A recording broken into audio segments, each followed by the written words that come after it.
Ассалаумалейкум оқырмандарым, бүгін сіздермен өте дәмді гуляш рецептісімен бөлісемін. Ол үшін бізге ет, сәбіз, пияз, сарымсақ, томат пастасы, сұйық май, ұн, су және татымына қарай тұз, бұрыш, дәмдеуіш қажет. Алдымен етімізді орташа формада видеодағыдай турап аламыз. Етті тоңазытып тураса өте ыңғайлы болады.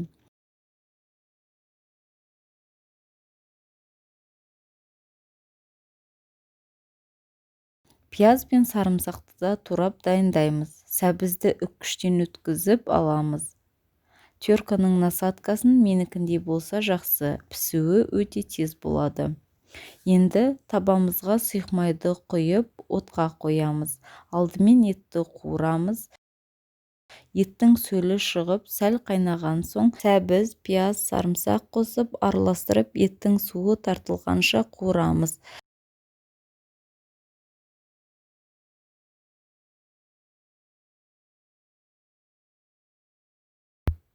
Сосын суымыздың жартысын құйып 15-20 минут орташа отта қайнатамыз.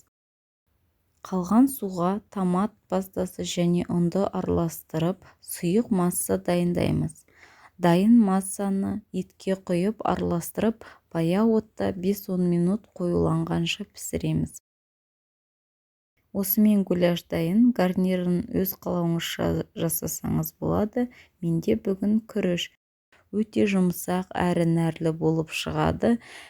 Міндетті түрде жасап көріңіздер. Барлықтарыңызға ас. Лайк басып каналға жазылуды ұмытпаңыздар.